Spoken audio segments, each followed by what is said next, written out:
사실 독서라는 건 굉장히 단순한 활동이죠. 생각해 보시면 세상에 이거보다 단순한 게 없습니다. 예를 들어서 뭐 세탁기 작동법은 이 로직이 있잖아요. 전원 버튼을 누르고 물 높이를 맞추고 세제를 놓고 뭐 이런, 이걸 알지 못하면 꼬맹이한테 이제 야 네가 세탁기 돌려 이러면 이걸 모르면 못 하잖아요. 독서는 그런 게 없어요. 그냥 독서는 읽고 이해한다. 이게 끝입니다.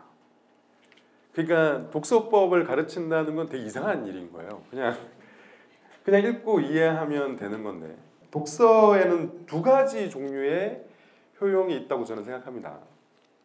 첫 번째가 이거죠. 언어 능력입니다. 이 언어 능력이라는 건 글을 읽고 이해하는 능력입니다. 그래서 언어 능력의 관점에서 보면 책의 종류는 별로 중요하지 않습니다. 기본적인 논리적 형태를 갖춘 글로 된 책을 읽기만 하면 언어 능력이 올라와요. 심지어 무협지를 읽어도 올라옵니다. 사실 제 책은 이 얘기만 하고 있어요. 근데 이 얘기는 독서의 전체 효용에서는 좀 어떤 거냐면, 제가 이제 인터뷰에서도 한번 말한 적이 있는데, 초코파이 아시죠? 초코파이를 뜯어서 초코파이를 꺼내면 그 밑에 부스러기가 남잖아요. 독서 전체 효용을 놓고 보면 그 부스러기가 이 언어 능력입니다. 독서 효과의 본질이 아니에요. 그냥 어떤 책에, 예를 들면 이런 거죠. 수영을 이제 배우시면 수영을 점점점 잘하게 되잖아요. 이건 언어 능력이 아니에요. 근데 수영을 하고 나면 건강이 좋아지잖아요. 근육이 생기고. 이게 이제 독서로 치면 언어 능력에 해당하는 부분입니다. 탁구를 치면 탁구에 관련된 기술을 익히게 되죠. 이건 언어 능력이 아니에요. 탁구를 쳤는데 건강이 좋아져요. 근력이 생기고 순발력이 좋아집니다. 이게 언어 능력입니다. 그러니까 언어 능력은 책을 읽으면 성장할 수밖에 없는 어떤 것이에요. 우리가 등산을 하면 건강이 좋아지듯이. 그렇다면 실제 수영 실력, 탁구 실력, 암벽 등반 실력에 해당하는 건 뭐냐면 사실 이겁니다. 제 책에는 이 얘기를 아주 조금 안 할 수 없을 때 잠깐 하고 그냥 안 하고 이 언어 능력 얘기만 했는데, 제가 왜 그랬냐 하면, 교육 현장에서 저는 12년 동안 아이들하고 같이 책을 읽었거든요. 그 경험 때문입니다. 그 경험 때문에 이 부스러기 이야기를 내가 하고 다녀야겠다라는 생각이 들었어요. 사실 이제 제가 이제 이 이야기를 먼저 시작한 이유는 이게 독서의 본질이라는 걸 이해하셔야 아이들하고 책을 읽을 수가 있거든요. 단순하게 읽고 이해하는 것이다, 독서는. 그리고 독서의 효과는 사실 이렇게 돼 있는 것이다. 이 두 가지를 먼저 이해하셔야 아이들하고 독서를 하실 때 잘 되고 있는지 아니면 잘못되고 있는지를 아실 수가 있어요. 근데 사실 이 두 가지는 서로 연결돼 있습니다. 예를 들어서 언어 능력이 낮잖아요. 그러면 자아를 강화하는 독서를 할 수가 없어요. 근데 참 역은 좀 성립합니다. 어쩌다가 인생책을 만나서, 나한테 좀 어렵지만 너무 호기심이 가거나 인생책을 만나서 그 책을 한 10번 정도 읽잖아요. 그러면 언어 능력이 올라와요. 근데 언어 능력이 낮으면 어떤 문제가 발생하냐면 인생책을 만날 가능성이 굉장히 줄어듭니다. 왜냐하면 어지간하면 펼치면 다 뭔 소리인지 모르겠거든요. 그러면 인생책을 만날 수가 없어요. 자, 이런 관계에 있는데, 언어 능력은 제가 이제 책에서도 얘기를 했고 뭐 강연에도 무슨 얘기를 해서, 그리고 또 저뿐만 아니고 많은 분들이 얘기하는 거기 때문에 잘 아실 것 같아요. 그러니까 우리가 학교 공부를 놓고 보면 수학 능력이라고 얘기하는 것이죠. 근데 자아 강화를 잠깐 설명드리면, 자아 강화에는 크게 두 가지 부분이 있습니다. 하나는 나라는 존재가 강화되는 부분이 있어요. 이건 어떤 거냐면, 쉽게 말씀드리면 어떤 아이가 플란다스에게를 되게 재밌게 읽잖아요. 되게 재밌게 읽으면 이게 그래서 막 울어요. 막 울고 지나고 나면 이게 어떤 현상이 발생하냐면, 아이가 살아온 물리적 인생 안에 파투라슈가 없고 네로가 없습니다. 근데 아이의 마음의 시간 안에 그 아이들이 들어오게 돼요. 그래서 마치 내가 예전에 친하게 지냈던 내 절친이 이사를 갔는데 그 절친을 추억하듯이 파트라슈와 네로를 내 마음속에 담고 살게 되는 겁니다. 그래서 어떤 이야기책을 굉장히 재밌게 많이 읽는다는 건 뭐냐면 이런 인물들이 굉장히 많이 생긴다는 걸 의미해요. 근데 요거 말고 또 다른 자아 강화의 기제를 일으키는 책은 지식도서입니다. 지식을 안다는 것은 세상을 이해하는 것이고 세상을 이해하게 되면 자기 자신을 더 잘 알게 됩니다. 그럼 학교 공부를 펼치면 이게 어떤 일이 벌어지냐면 예를 들어서 어떤 사람이 어떤 고등학생이 지식 체계를 어느 정도 이런 식으로 근본적인 걸 몇 개 가지고 있다라고 하면 학교 공부를 펼치면 그 자기가 갖고 있는 지식의 지도 안에 얘가 들어갈 수밖에 없어요. 그러니까 위치가 맞춰집니다. 저렇게 보면 이게 내가 알고 있는 지식의 이 위치에서 이 부분에 해당되는 얘기라는 걸 바로 알아요. 이제 이렇게 되면 우리가 왜 학교 공부할 때 그러죠. 막 달달달달 외웠다가 시험 100점 맞고 돌아서 나오면 다 까먹잖아요. 이게 왜 그러냐면 그 지식이 위치가 안 잡혀서 그런 거거든요. 그럼 이 지식 도서를 읽고 이해하게 되면 이게 위치가 잡히게 됩니다. 그리고 더 좀 중요한 점은 뭐냐면 세상이 세상 경이롭게 보여요. 그러니까 우리가 되게 그냥 일상적으로 살고 되게 심심해하고 막 이러시는 분들 많잖아요. 근데 지식을 좀 이게 이런 식으로 좀 습득을 하게 되면 세상에 이렇게 신기하지 않은 게 없습니다. 이런 식으로 이제 이루어지는 거죠. 자, 그래서 사실은 독서에 대해서 이야기하면 자아 강화에 대해서 이야기하는 게 할 얘기가 한 100만 배는 더 많습니다. 그런데 제가 언어 능력에 초점을 맞춘 이유는 아까 말씀드렸던 것처럼 12년 동안 제가 아이들하고 공부를 하면서 느꼈던 점 때문이에요. 제가 12년 동안 강사 생활을 하면서 크게 두 가지 흐름이 있었습니다. 한 가지 흐름은 사교육이 점점 강화되는 거였어요. 물론 12년 전에도 사교육의 프레스는 굉장히 셌습니다. 그때 이제 근데 이게 단적으로 말씀드리면 이런 거죠. 12년 전에 제가 강사 생활을 시작했을 때 부모님들 사이에는 아무도 말한 적이 없는데 암묵적인 합의가 있었어요. 그 합의가 뭐였냐면 우리 인간적으로 초3 이하 꼬맹이들은 5시에는 집에 들어오자. 애가 집에 들어와서 세수 좀 하고 좀 이거 뭐 놀고 저녁 챙겨 먹고 이런 거는 하게 5시에는 들어오자. 이런 어떤 심리적 저항선 같은 게 있었습니다. 그래서 실제로 그때는 초3 이하를 대상으로 한 저녁 시간 수업이 없었어요. 그래서 제가 강사 생활을 시작하고 불과 한 1, 2년 지나니까 갑자기 이 심리적 저항선이 무너지기 시작하는데 이게 서서히 무너지는 게 아니고 그냥 한 방에 팍 무너지는 거예요. 그러더니 우리 꼬마 아이들이 무거운 가방을 안 메고 다니죠. 엄마가 다 중간에서 다 해주니까 우리 꼬마 아이들이 학원을 이렇게 전전하는 저녁 시간에 이런 현상이 발생했습니다. 자, 이게 첫 번째 흐름이었어요. 그럼 두 번째 흐름은 뭐였냐? 두 번째 흐름은 아이들의 글을 읽고 이해하는 능력이 점점 떨어지는 거였습니다. 그러니까 이걸 어떻게 보시면 되냐면 계속 떨어져요. 그러니까 예를 들어서 12년 전 중학생보다 지금 중학생이 훨씬 못합니다. 12년 전 고등학생보다 지금 고등학생이 훨씬 못하고요. 초등학생 역시 마찬가지입니다. 좀 이해가 안 되시죠? 아이를 보면 이런 생각이 드시잖아요. 요즘 애들을 보면 와, 어떻게 저렇게 아는 게 많지? 그건 맞아요. 아는 게 많습니다. 왜냐하면 초등학교 때 중등 수학을 하고 높은 영어 레벨을 하니까 알고 있는 지식은 굉장히 많습니다. 그런데 정말 놀랍게도 읽고 이해하는 능력은 굉장히 가파른 속도로 떨어지고 있어요. 사실 이렇게 언어 능력이 떨어지는 현상은 우리나라만의 현상은 아닙니다. 사실 유럽도 난리예요 지금. 유럽도 난리고 미국도 난리예요. 요즘 애들 왜 이래? 근데 이런 현상이 일어난 가장 근본적인 원인이 뭘까요? 사실 너무 단순한 건데 스마트폰 때문입니다. 왜냐하면 스마트폰이 등장한 이후로 모든 지표가 명확하게 그 시점 이후로 떨어지기 시작했어요. 그러니까 이게 전 세계적 현상이 될 수밖에 없는데 이 전 세계적 현상에서 가장 가파르게 떨어지고 있는 나라는 어디냐? 우리나라입니다. 사실 너무 당연한 거예요. 세계 1위의 보급률을 갖고 있습니다. 초등학교 4학년 이상 교실에 들어가면 한 반에 3명을 찾아보기가 힘들어요. 스마트폰이 없는 친구들. 청소년 중학교나 고등학교 들어가면 다 갖고 있다고 보시면 됩니다.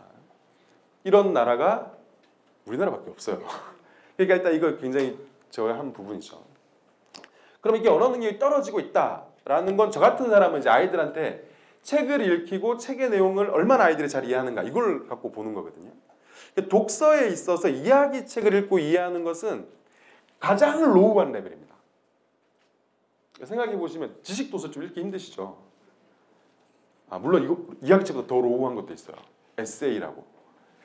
에세이는 우리가 생활 사고의 형태로 논리가 진행되기 때문에 그 책이 좋고 나쁘다는 뜻이 아니라 언어 수준으로 놓고 보면 진입 장벽이 거의 없는 책입니다. 그래서 우리나라 베스트셀러 목록을 보면 우리나라 성인들의 언어 수준을 알 수가 있어요. 잘 모르시겠지만 불과 20년 전만 해도 에세이가 베스트셀러가 된다는 건 10년에 한 번 나올까 말까 한. 근데 지금 이제 에세이가 이렇게 많은 베스트셀러 상위 목록을 차지하는 이유는 저는 명백하게 우리의 언어 능력이 떨어져서 그 이상의 책을 읽었을 때 재미를 못 느끼기 때문이라고 생각합니다. 어쨌든 아이들이 그 윗단계 이야기는 사실 이야기라는 형식 자체가 우리의 삶의 형식이에요. 그죠? 하다못해 점심을 이제 여기 같이 오신 분 계실 텐데 점심을 먹는데 짜장면 먹을래 짬뽕 먹을래 뭐 이런 얘기를 하다가 둘이 갈등을 할 수 있잖아요. 갈등을 하다 합의를 보고 또 가면 또 갈등이 되잖아요. 짜장면 먹을 것이냐 짬뽕을 먹을 것이냐. 그러면 고민하다 먹으면서 이런 생각하죠. 짬뽕을 시킬 걸. 이렇게 갈등이 일어나고 그 갈등이 해소되거나 해소되지 않거나 이게 사실 이야기잖아요. 그래서 이야기라는 건 우리의 인간의 삶의 양식이기 때문에 이야기책을 읽을 때는 굳이 기억을 할 필요가 없습니다. 혹시 이야기책 읽을 때 주인공한테 이런 일이 벌어졌네 하고 옆에 적고 읽다가 이런 인물이 나왔네 옆에 적고 이게 물론 러시아의 이름 무슨 스키 이름 다 스키고 이러면 적어야 이해가 되지만 그게 아닌 한도 내에서는 그렇게 적으면서 읽지 않죠. 그냥 쭉 읽으면 스토리 라인이 머릿속에 쫙 그려지잖아요. 이게 왜 그러냐면 이야기라는 장르 자체가 우리의 양식에 제일 맞기 때문입니다. 근데 아이들이 저 같은 사람은 이야기책을 읽혀요. 애들한테. 지식책은 읽히지 않습니다. 왜? 지식책을 주면 못 읽어와요. 그러니까 6명이 수업을 하면 지식책을 주면 한 명도 못 읽어옵니다. 그래서 안 주는 거예요. 못 읽어오면 다시 말해서 읽고 이해하기가 발생하지 않기 때문에 효과가 없어요. 근데 이야기책은 읽고 이해하기를 그나마 가능하게 하기 때문에 그걸 시키는 겁니다. 근데 이 가장 로우한 레벨인 이야기책 독서, 그러니까 기본적으로 읽고 이해하는 현상을 일으키는데 가장 쉬운 이야기책 독서를 아이들이 점점점 못하게 되고 있는데 한 3, 4년 전부터는 어떤 일들까지 벌어지고 있냐면 제가 한 4, 5년 전에 새로운 유형의 읽기 열등 상태 아이들이 등장하기 시작했습니다. 이렇게 생각하시면 돼요. 쭉 떨어진다 그랬잖아요. 그러면 같은 세대에 언어 능력이 높은 친구도 있을 것이고 낮은 친구도 있을 것이고 중간 친구도 있을 거 아니에요. 그럼 박스가 있지 않겠습니까? 이 스펙트럼의 박스가 이게 통째로 그냥 뚝뚝뚝 떨어지는 거라고 생각하시면 되는데 그럼 좀 이해하기가 편하실 텐데 이 하층에 있는 친구들 중에 난독증이 아닌데 난독증과 유사한 증상을 보이는 애들이 한 3, 4년, 4, 5년 전부터 등장하기 시작했어요. 이런 식입니다. 어떤 두꺼비가 겨울에 길을 떠났는데 길을 떠났다는 사실을 알아요. 왜 떠났는지 모릅니다. 길을 가다가 올빼미한테 잡혀가요. 잡혀갔는데 올빼미가 얘를 왜 잡아갔는지 몰라요. 그래서 제가 물어봤어요. 올빼미랑 이 두꺼비랑 무슨 사이니? 친구요. 사실은 올빼미는 다가오는 자기 생일에 이 두꺼비를 잡아먹으려고 생일 케이크로 잡아간 거거든요. 근데 이 두꺼비는 굉장히 낙천적인 캐릭터예요. 그래서 자기는 이제 다음 주면 죽는데 올빼미 집을 청소해줘요. 막 휘파람 불면서. 캐릭터 되게 깨끗한 깔끔한 캐릭터거든요. 청소해주고 차 끓여서 막 야 차 같이 마실래? 막 이런 캐릭터예요. 그러니까 얘는 이제 그걸 보고 둘이 친구구나. 그리고 두꺼비가 탈출을 시도하는데 이 탈출을 시도하는 목적을 잘 이해를 못해요. 친구인데? 이게 뭐냐면 맥락이 안 깨지는 거예요. 글을 읽었는데 맥락이 안 깨져요. 이게 최근에 나타난 제가 봤던 가장 로우한 레벨의 난독증이 아니고 모든 것이 정상인 딴 걸 다 잘하는, 사교육도 잘 받고 다 잘하는데 읽고 이해하는 능력이 극단적으로 떨어진 한 가지 이해입니다. 이런 친구들이 점점 늘어나고 있는 게 오늘의 현실이에요. 그럼 제가 이제 이렇게 말씀드리면 그건 당신이 개인적으로 경험한 거 아니냐, 그게 집단적으로 일어나고 있다는 증거가 있냐라고 되물으실 수 있을 겁니다. 왜냐하면 아이들이, 우리 어른들이 이렇게 한 10발짝 떨어져서 보면 우리 아이들이 되게 똑똑해지고 있는 것처럼 느껴지거든요. 자, 그러면 어떤, 사실 이런 제가 말씀드린 언어 능력의 하향의 뚜렷한 하향의 추세는 교육 관련된 연구 자료나 통계 자료를 보면 거의 모든 통계 자료, 연구 자료에 명확하게 잡힙니다. 근데 다만 우리한테 노출이 잘 안 돼요. 바쁘잖아요. 그 언제 다 들여다보고 있겠습니까? 저 같은 사람들이 이제 일삼아 들여다보고 이렇게 다니면서 말씀을 해드리는 건데, 지금부터 제가 어떤 방법을 말씀드릴 건데 이 방법 자체가 중요한 게 아닙니다. 왜냐하면 독서는 아까 말씀드렸던 것처럼 책이라는 고정된 대상과 아이라는 각기 다른 그 숫자만큼 다른 존재가 있기 때문에 어떤 일괄적 솔루션 이런 게 있을 수가 없어요. 일단 책은 스스로 고르는 겁니다. 이걸 자꾸 선택 사항으로 생각하시는 분들이 있어요. 스스로 고르기도 하고 내가 골라주기도 하고. 그러니까 기왕이면 내가 골라준 걸 읽었으면 좋겠고. 스스로 책을 고르는 것은, 숙련된 독서가를 보면 이게 왜 책을 갖다 주면 안 되는지는, 만약에 부모님 본인이 숙련된 독서가라면 절대 아이한테 책을 갖다 주지 않습니다. 숙련된 독서가들. 왜냐하면 자기가 그런, 저희 이제 책을 좀 읽는 사람들은 여기도 계시겠지만 어떤 현상을 겪냐면 책 선물 되게 싫어요. 진짜 싫어합니다. 왜냐하면 내가 관심이 안 가면 그 책은 영원히 그 선물로 받은 거라 버리지도 못해요. 내 서가는 한정돼 있는데 선물로 책을 주시면 그걸 어디 꽂아놓을 그 선물 책을 받지도 않고 주지도 않습니다. 왜냐하면 책이라는 건 자기가 이런 거예요. 책을 고를 때 이 독서가가 되어가고 있다는 가장 큰 징후가 뭐냐면, 도서관이나 서점서가 이렇게 들어가잖아요. 그러면 말할 수 없는 그 기대감과 희열이 밀려옵니다. 마치 내가 너무나 좋아하는 드라마를 하기 전에 광고가 나오면 막 옆에 막 뭐 이렇게 막 주전부리 좀 갖다 놓고 할 때 막 기분 좋잖아요. 그런 어떤 희열이 몰려오거든요. 책을 내가 읽을 책을 남이 고르게 한다? 이건 상상이 안 되는 일이 원래가. 자, 그럼 스스로 책을 고르게 해야 되는데 이게 고르게 하면 즉시 문제가 발생합니다. 방법은 단순해요. 스스로 고르고 하루 1시간 가족 독서를 하는 거예요. 되게 쉽죠? 독서 얼마나 쉬워요. 읽는다, 이해한다, 끝. 독서 스타트하는 법, 책을 스스로 고르게 한다, 같이 읽는다. 나는 내가 고른 거 읽고 지는 지가 고른 거 읽고, 그냥 이거예요. 그냥. 근데 시작하자마자 어떻게 돼요? 문제가 발생해요. 어떤 문제가 발생하냐? 첫 번째로 딱 시작과 동시에 발생하는 문제는, 여기 계신 분 중에 최소한 40~50%의 아이들은 책 선택을 거부할 겁니다. 거부의 방식은 이게 거부인지 아닌지 되게 헷갈리실 수 있어요. 왜냐하면 제일 많이 하는 말이 이거거든요.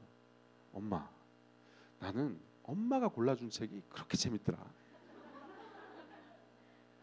이거에 속으시면 안 돼요. 이게 무슨 소리냐면, 엄마, 나 책 싫어해. 대충 갖다 주면 내가 대충 읽어는 줄게. 뭐 이런 뜻이에요. 독서에 대한 어떤 우리 아이가 독서가 잘 되고 있냐 못 되고 있느냐는 딱 한 가지만 보시면 됩니다. 애가 책을 점점 좋아하게 되고 있냐, 싫어하게 되고 있냐. 왜냐하면 독서 능력은 곧 책을 좋아하는 강도와 같은 거예요. 책을 좋아하잖아요. 그럼 많이 읽겠죠. 많이 읽으면 언어 능력이 올라옵니다. 언어 능력이 올라오면 자기가 선택할 수 있는 폭이 더 넓어져요. 그러면 더 많이 읽어요. 더 많이 읽으면 더 올라갑니다. 이게 우리가 왜 보통 다독을 목표로 하는 경우 있어요. 야, 책을 많이 읽는 게 좋대. 똘똘아, 이리 와봐. 오늘부터 하루에 5시간씩 독서를 실시한다. 이렇게 하면 어떤 일이 벌어지냐면, 이 다독은 능력입니다. 능력.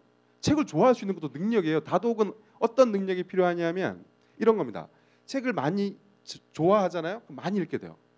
실제 읽고 이해하기에 현상이 많이 발생하죠. 언어능력이 올라옵니다. 언어능력이 올라니까 더 많이 읽어요. 더 올라가요.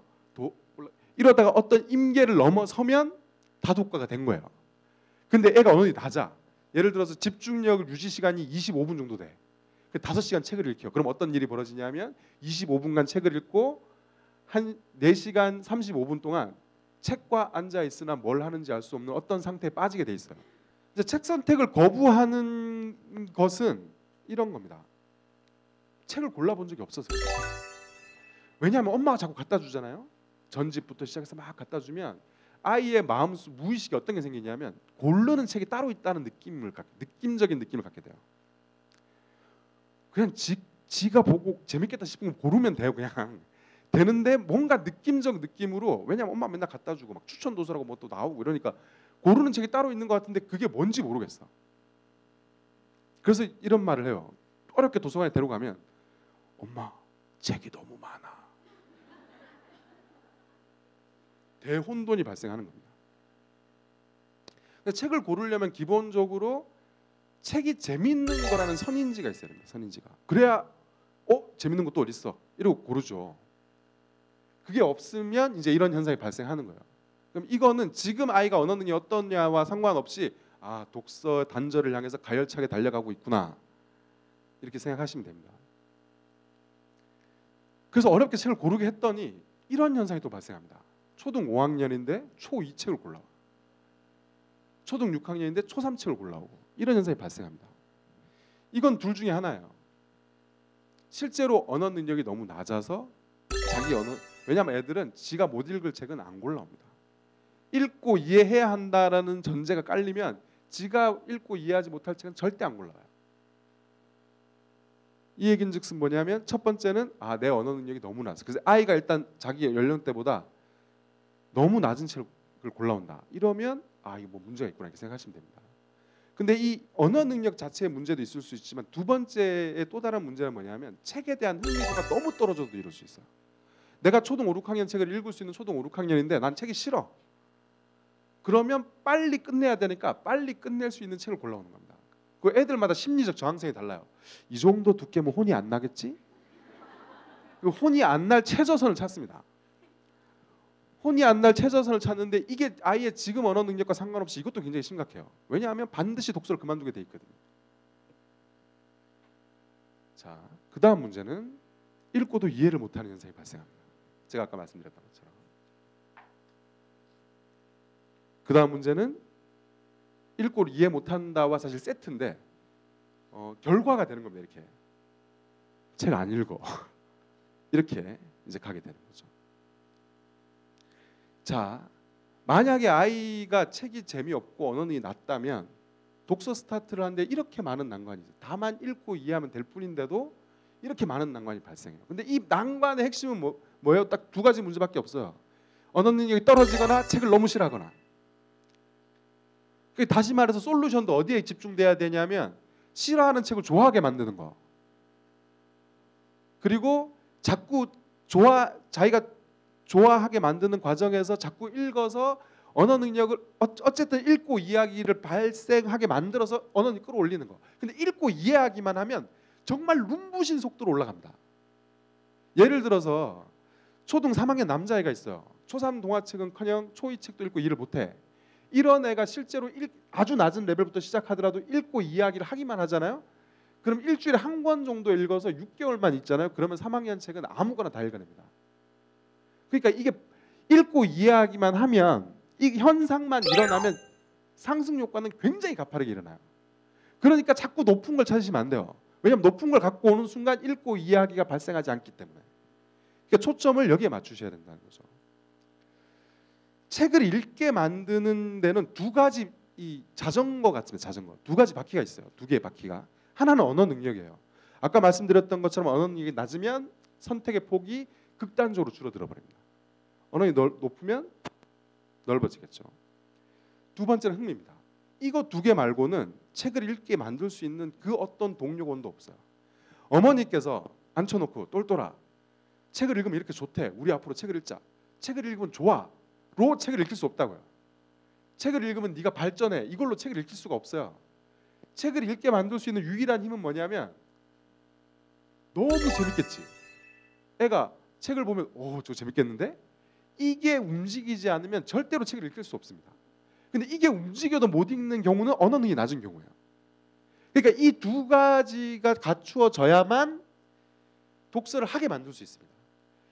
그래서 어떤 솔루션을 내릴 때 이게 아이가 독서를 싫어하게 되는 방향이면 그건 뭐가 됐든 다 나쁜 솔루션이에요. 제 책에서 뭐 필사 뭐 있잖아요. 그 막 시키시면 안 돼요. 큰일 나요. 그래서 제가 그 책 앞에 써놨잖아요. 절대 시키지 말라고. 그냥 이런 게 있다고 그냥. 그러면 이 언어 능력에는 두 가지가 있습니다. 읽고 공감의 언어 능력이 있어요. 공감의 언어 능력. 이야기책을 읽었을 때 성장하는 공감의 언어 능력인데 이 공감의 언어 능력은 학교 공부로 얘기하면 국어에 해당되는 거죠. 또 다른 언어 능력이 뭐가 있냐면 지식 습득의 언어 능력이 있어요. 논술문, 서술문, 한마디로 말하면 사회, 과학, 영어, 문법 이런 거 이해하는 능력. 근데 확실한 것은 언어 능력에 있어서 편중될 수밖에 없어요. 그러면 이제 불안하잖아요. 사실 좀 같이 오르는 게 좋으니까. 이때 이제 초등 5학년 이상 쓸 수 있는 방법. 초등 4학년 때까지는 그런 걸 신경 쓰지 않으셔도 됩니다. 초등 5학년부터 이제 좀 그래도 이런 걸 한번 해볼까 하는 건 뭐냐면 우리 때 공부 잘하던 애들이 쓰던 방법을 쓰는 거예요. 자, 원래 지식 도서를 제대로 읽으려면 개념을 이해하면서 읽어야 되잖아요.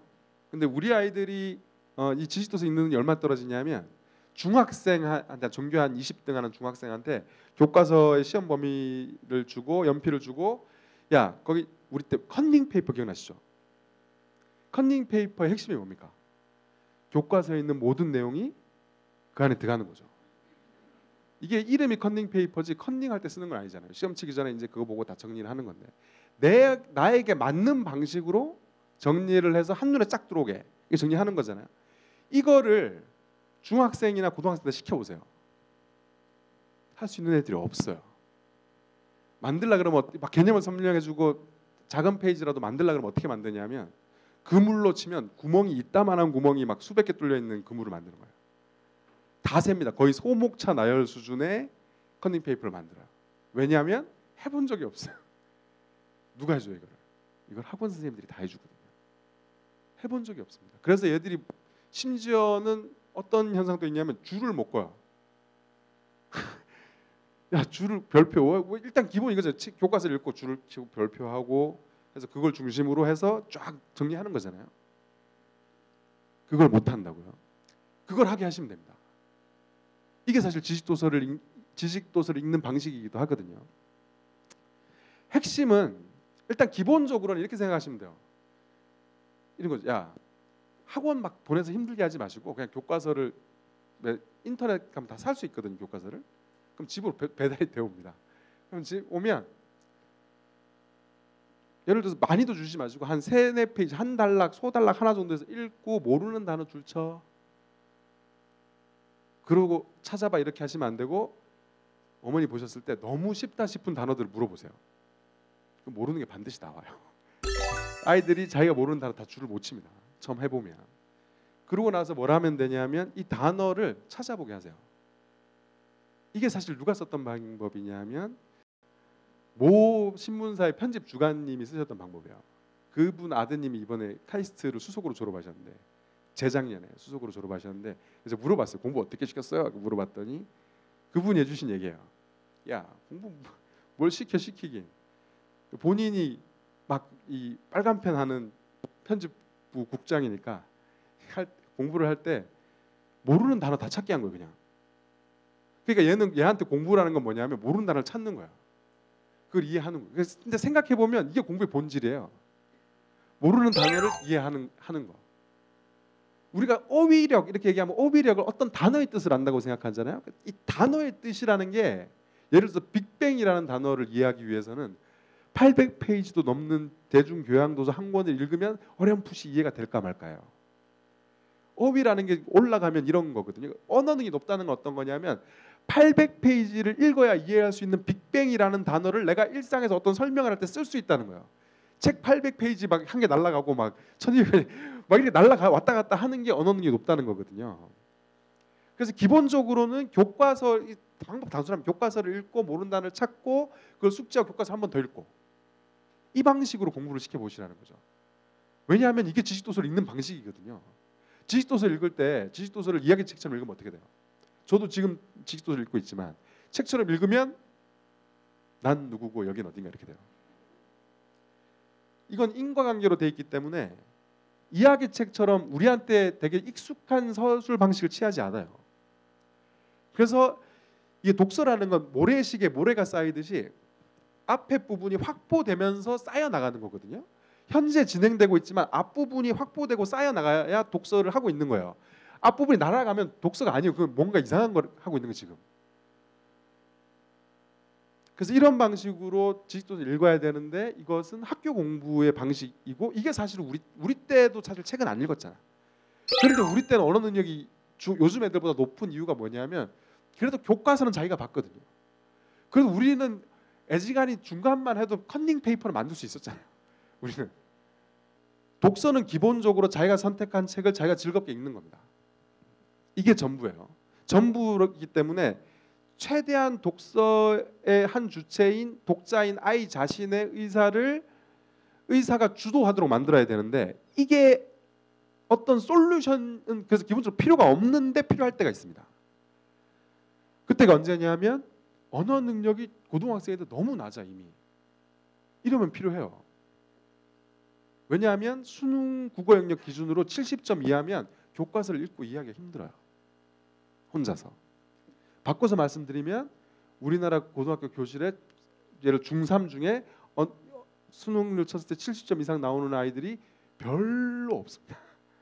그러니까 우리 애가 중3인데 본수능 인터넷에서 뽑아서 쳐봤는데 70점 넘었어. 이러면 일단 인서울은 충분히 하겠구나. 이렇게 생각하시면 돼요. 지금 성적이 막 되게 좋아요. 수능 쳤더니 50점이야. 이러면 큰일 났구나 이렇게 생각하시면 됩니다. 그래서 이것을 강제적으로 끌어올리는 방법이 있는데 시간이 다 됐어요. 어쨌든 이건 솔루션이 필요한 경우라는 거. 이거는 그 가까운 곳에 계신 전문가들이 필요합니다. 이런 경우는 언어 능력이 낮은 다독가도 필요합니다. 이 친구들은 책을 뭘로 쓰는 거냐면 패션 아이템으로 쓰는 거예요. 책의 물성 자체를 좋아하는 거죠. 읽고 이해하는 걸 좋아하는 게 아니고 책의 물성 혹은 이 책을 내가 들고 다녔을 때 어른들의 반응. 어머, 너 정말 책 좋아하는구나 이런 거 있잖아요. 어머, 너 3학년인데 벌써 그런 책 읽니? 이런 거. 이 경우는 독서가 일어나고 있지 않기 때문에 책을 읽어서 언어 능력이 올라오는 건 누군 올라가고 누군 안 올라가고 이런 게 없어요. 그냥 읽으면 다 올라갑니다. 아령을 하루에 100개씩 한 달에 했는데 팔이 말랑말랑해. 만져봐. 왜 근육이 하나도 없어. 이런 사람이 없잖아요. 똑같은 겁니다. 속독을 하는 경우. 이 속독을 어떻게 보시면 되냐면 속독은 책을 읽기 싫을 때 쓰는 기술이라고 보시면 돼요. 저도 속독을 쓸 때가 있긴 있어요. 제가 속독을 쓸 때가 언제냐면 전자제품 사용설명서 읽을 때. 차에 어떤 표시등이 떴어. 어디지? 이럴 때 속독을 하죠. 그리고 또 어떨 때 하냐면 책을 빌려올 때 제가 그 말씀 안 드렸는데 도서관에서 아이가 책을 빌릴 때 아이가 일주일에 읽을 수 있는 책 양만큼 빌려오시면 안 됩니다. 그보다 훨씬 많은 배수로 가능한 한 많은 배수로 빌려오면 좋아요. 아이들이 선택을 잘 못하잖아요. 아직. 책 보는 게 또 능력이거든요. 그러면 딱 읽을 만큼 예를 들어서 일주일에 2권인데 2권 딱 읽어오잖아요. 빌려오잖아요. 가서 봤더니 내가 생각하는 그런 책이 아니었어. 이러면 일주일이 지옥같이 되겠죠. 나의 잘못된 선택이 나를 얼마나 괴롭힐 수 있는가를 뼈저리게 느끼면서. 근데 이때 어떤 게 필요하냐면 한 3배수? 2권을 읽을 수 있으면 한 6권, 8권 가능한 한 많이 빌려와서 집에 와서 뭘 하냐면 나머지 책을 훑어보는 거예요. 책을 읽을 때 이거는 성인 독서가를 보면 저도 책을 도서관 되게 자주 가는데 가서 빌릴 때 제가 읽을 만큼 안 빌려와요. 항상 카드 꽉꽉 채워서 빌립니다. 왜 그렇게 되냐면 이거 재밌겠는데 이것도 재밌겠는데 이것도 재밌겠네. 그래서 뽑다 보면 꽉 차요. 꽉 차서 제가 예를 들어서 15권을 빌려오면 그 중에 한 권밖에 못 읽어요. 그래서 읽을 수 있는 한 권밖에 없어요. 그럼 어떻게 되냐면 이걸 이렇게 봅니다. 그때 이게 속독이죠. 책 표지 보고 뒤 보고 머릿말 몇 줄 읽어보고 목차 보고 이게 속독이에요. 그러다가 15권을 쭉 속독을 훑어보다가 어떤 책이 딱 야 이거 이 중 다 재밌겠지만 이게 대박인데 하면 그 책을 읽기 시작해. 그 앉아서 정독을 하기 시작하는 거예요. 속독은 이럴 때 쓰는 겁니다. 속독은 책을 읽는다기보다 그냥 훑어보는 거예요. 근데 아이들은 문제 대부분의 이제 속독이 사실은 독서 습관이 나쁘다 하면 그냥 속독이라고 보시면 돼요. 딴 게 없습니다. 우리나라 초등학생들, 중학생들은. 그럼 속독이 나쁜 이유는 뭐냐면 애들이 다 책을 훑어보고 있는 거예요. 책을 읽는 게 아니라 이렇게 훑어보고 있는 거예요. 훑어보고 있는 건데 이건 실제로 독서를 하고 있는 게 아니기 때문에 당연히 어떤 솔루션이 필요합니다. 그리고 너무 심한 읽기 열등 상태일 때, 이게 읽기 열등 상태가 심해서 내 학년과 내 읽기 수준이 심하게 벌어져 버리잖아요. 이러면 정말 힘듭니다. 이걸 수정하는 게. 그럴 때는 이제 저처럼 이제 남자 선생님이 무서운 표정을 지으면서 온갖 압박을 해야 돼요. 저는 이런 것 바로 잡다가 애가 울면서 뛰쳐나간 적이 한두 번이 아니에요. 왜냐하면 자기가 너무 고통스러워요. 읽을 때. 그래서 이게 어떤 임계를 탁 넘어가야 그때부터 이제 쫙 풀리면서 쭉 읽을 수 있거든요. 그 다음에 독법 익히기는 사실 문제는 아닙니다. 독법은 익히기는 왜 필요하냐면 우리가 흔히 상징이라고 얘기하는 거 있잖아요. 책 속에 있는 상징. 이 상징은 구체적으로 설명할 수 없는 것이기 때문에 상징을 쓰는 거거든요. 그 상징을 얼마나 깊게 이해할 수 있느냐가 사실은 그 텍스트를 얼마나 정확하게 이해하느냐하고 직결되는 문제입니다. 그래서 어느 정도 레벨만 올라가면 상징을 못 읽잖아요. 그럼 텍스트가 완전히 오독돼 버려요. 그 기본 내용 자체가. 예를 들어서 어린 왕자 같은 것도 완전히 오독돼 버리고요. 모비딕 같은 것도 완전히 오독돼 버려요. 그럼 사실 상징을 읽는다는 것은 언어 능력에 있어서는 최상층부에 해당되는 능력 중에 하나입니다. 근데 이거는 혼자서는 좀 습득하기가 쉽지가 않아요. 저처럼 막 청소년기를 무한한 시간과 나 뭐 이렇게 공부 하나도 안 하고 막 이렇게 지내지 않는 이상은 이걸 스스로 찾기는 거의 불가능하거든요. 이게 사실은 이제 학교에서 뭐 온책 읽기를 한다거나 할 때 누릴 수 있는 효과죠. 독법을 이해하는 거. 요럴 때 요런 게 필요하죠. 그래서 어떻게 생각하시면 되냐면 평소에는 그냥 자유 독서를 하고 방학 중에는 우리 아이의 상황에 따라서 아주 독서 프로그램을 하실 때 이게 어떻게 느껴져야 되냐면 애한테는 굉장히 이례적인 어떤 이벤트처럼 느껴져야 돼요. 그래서 막 상품도 걸고 막 좀 재밌게 하시려고 어떻게든 애를 쓰셔야 됩니다. 왜냐하면 아까 말씀드렸듯이 이게 어떤 굉장히 좀 힘든 어떤 게 돼버리면 독서를 싫어하게 될 거 아닙니까? 그럼 좀 힘들어지거든요. 요런 루트라고 생각하시면 돼요. 학기 중에는 아이와 함께 책을 읽고 방학 중에는 어떤 솔루션을 하고. 대표적인 독서 솔루션에는 이런 게 있어요. 근데 반복 독서는 인위적으로 불가능합니다. 이거는 그냥 아이가 인생책을 만나는 거 말고는 방법이 없어요. 그러니까 시도 자체를 하지 마세요. 이거는. 초록은 교과서로 하시면 됩니다. 컨닝 페이퍼. 그게 초록이잖아요. 필사 또 애지간하면 시키지 마세요. 저는 필사 노트가 제 방에 가면 한쪽 그 책꽂이가 빡빡할 정도로 있거든요. 이거 제가 왜 하냐면 재밌어서 하는 거예요. 이 필사를 하다 보면 이런 게 느껴집니다. 문장에 간격이 있다는 게 느껴져요. A 문장 1문장과 2문장 사이에 이 간격이 있는 게 느껴지고 이 간격이 문체라는 걸 만드는구나. 이런 게 막 느껴져요. 이 사람이 왜 여기서 사람이라고 안 쓰고 인간이라고 썼을까? 이게 느껴져요. 필사를 해보면. 그러니까 아주 저층부로 내려가서 샅샅이 하나하나 요소를 고민하면서 저절로 읽게 됩니다. 그게 필사 효과인데 이거는 내가 하고 싶어서 해야 이게 보여요. 하기 싫은데 시키면 우리 학교에서 하는 거 그거 뭐죠? 깜지처럼 돼요. 그러면 아무짝에 쓸모 없어집니다. 그러니까 어차피 강제로 안 되는 거니까 강제로 시키지 마세요. 할 수 있는 학교 공부를 초록으로 하고 독서 퀴즈는 다 가능합니다. 독서 퀴즈는 오늘 집에 가서 한번 실험해 보세요. 만약 아이가 있으면 예를 들어서 초등 3학년 이하면 애가 읽는 책은 사실 내가 안 읽어봐도 책 들고 이렇게 물어볼 수 있잖아요. 오늘 한번 가서 물어보세요. 애가 책을 읽고 있으면 그거 다 읽었으면 갖고 와봐. 엄마 퀴즈 한번 내볼까? 물어보잖아요. 그럼 애가 대답을 막 할 거예요. 그리고 그 다음 날 내일을 물어보지 말아보세요. 그럼 애가 어떻게 하냐면 엄마 오늘은 왜 안 물어봐? 100이면 100 이렇게 나옵니다. 왜냐하면 애들은 지가 아는 걸 얘기하는 걸 되게 좋아하거든. 근데 걔 중에 이런 애가 있어. 야 갖고 와봐 내 퀴즈 내볼게. 아 엄마 짜증나 진짜. 너 지금 확인하는 거야? 이렇게 반응이 나오잖아요. 이게 무슨 뜻인지 아세요? 엄마 나 책 대충 봤단 말이야. 이 뜻이에요. 이게 100이면 100입니다. 아무리 내성적인 아이여도 엄마가 물어보는데 그거를 그 문제를 낼 때 좀 쉬운 문제 위주로 이렇게 내면 애들이 되게 좋아해요. 예를 들어 초3 이하는 매일 해달라고 아마 깔아붙일 거예요. 그래서 기본적으로 할 수 있는 것은 고학년의 경우는 초록을 하는 거고 저학년이나 이건 다 전혀 가능한데 독서 퀴즈를 하는 것만으로도 방학 때 예를 들어서 이런 식으로 하는 거죠. 방학 때 책 4권을 골라요. 우리 애가 좀 독서 텐션이 떨어져 있어. 그럼 책 4권을 골라서 어머니께서 먼저 읽어보고 문제를 한 10문제씩 내. 핵심 내용 위주로. 그리고 애한테 거는 거예요. 야 우리 방학 특집 독서 릴레이 한번 해보자. 4권을 해서 네가 몇 점 이상을 획득하면 내가 너에게 이런 상품을 주겠어. 이건 독서 이벤트야. 뭐 이런 식으로 해가지고 뭐 방법 많잖아요. 뭐 장기판 같은 거 하나 만들어가지고 몇 개 맞췄으면 몇 칸 가고 막 이렇게 해서 애가 그걸 돌파하면 선물 사주는 거예요.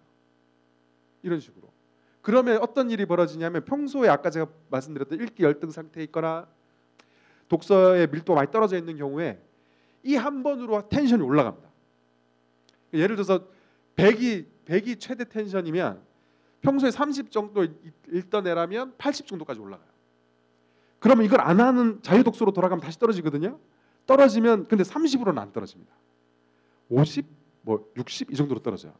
그러면 그 정도로 올라온 거예요. 그러면 여기서 또 독서 퀴즈를 들어가시면 이제 이게 패턴화되고 서서히 이게 이제 독서가 좀 망해가기 시작하거든요. 그때 또 기다리셔야 돼요. 한 학기 동안 또 참고 그냥 지 읽고 싶은 거 읽게 하고 참고 기다려도 방학 때 또 이런 식으로 요런 정도만 하셔도 아이한테는 엄청난 도움이 됩니다. 이런 식으로. 이게 이제 기본 로직이죠. 아주 단순한 겁니다. 근데 꼭 책 5권 선정하실 때 한국서 책 이렇게 하시면 안 돼요. 최대한 아이 연령대에 많은 아이들이 재밌게 읽는 책을 하시는 게 중요합니다. 이거는 부모님들 하시라고 애들 시키시라는 게 아니라 필사가 세상 좋습니다. 이거 해보시면 만약에 부부 싸움을 했다. 막 엄청 심란하잖아요. 그죠? 그때 필사를 한번 해보세요. 세상 이런 힐링이 없어요. 저는 책을 읽고 나면 모든 책을 그렇게 하진 않지만 한 달에 한 권 정도 그러니까 매 순간 필사나 초록을 하는 책이 한 권은 있습니다. 다른 책을 계속 읽독을 하고 있더라도 어떤 특정한 시간을 내서 그 특정한 시간 언제냐면 보통 업무를 시작하기 전에 아침에 한 페이지 정도 쓰고 시작해요. 근데 이거를 무슨 제가 언어 능력을 올려야지 이러고 쓰는 거 아닐 거 아니에요? 근데 이거가 해 보시면 사실 우리가 스트레스를 받는 상황이나 어떤 마음이 힘든 상황이나 혹은 평소에 이렇게 평정심이 잘 유지되지 않는 상황은 보통은 내가 내 생각에 갇혀 있는 경우가 굉장히 많거든요. 근데 필사라는 건 뭐냐면 다른 사람이 아주 정제되게 풀어놓은 어떤 한 가지 생각을 내가 아주 깊게 들어가보는 행위입니다. 그래서 나로부터 확 이탈하게 돼요. 그런 어떤 심리적 효과도 있습니다. 근데 필사에서 좋은 거는 필사를 어디를 그럼 해야 되냐? 보통은 이야기 소설책의 경우는 도입부를 하시는 게 제일 좋습니다. 왜냐하면 작가들이 도입부에다 다 핵심을 다 숨겨놓거든요. 그래서 이야기책은 도입부를 가만히 들여다보잖아요. 그럼 이 작가가 무슨 사건을 뭘 얘기할지 알 수 있어요. 도입부만 가만히 들여다봐도. 반대로 말하면 도입부를 잘못 파악하잖아요. 그러면 이야기가 엉뚱한 맥락으로 내가 읽고 이해하고 있음에도 불구하고 엉뚱한 맥락으로 이해돼 버립니다. 특히 이제 성인 레벨의 어떤 이야기 소설책 이런 걸 읽을 때는 지식 도서는 그런 역할을 머릿말이에요. 머릿말은 일종의 지도입니다. 지식 도서에서는 내가 어떤 이야기를 할 거고 이야기가 어떤 의미가 있고 심지어 이렇게까지 얘기해요. 1장에는 무슨 얘기를 할 거고 2장에는 무슨 얘기를 할 거고 이런 정도까지도 얘기합니다. 그러니까 지식 도서를 필사하는 게 좋겠죠. 그리고 인상적인 부분을 하는 이런 방식으로 하시면 됩니다. 이거는 부모님들이 한번 해보시기를 바쁘시겠지만 긴 시간 이야기 들어주셔서 감사하고요. 집에 돌아가셔서 아이들과 함께 즐거운 독서 되시기 바랍니다.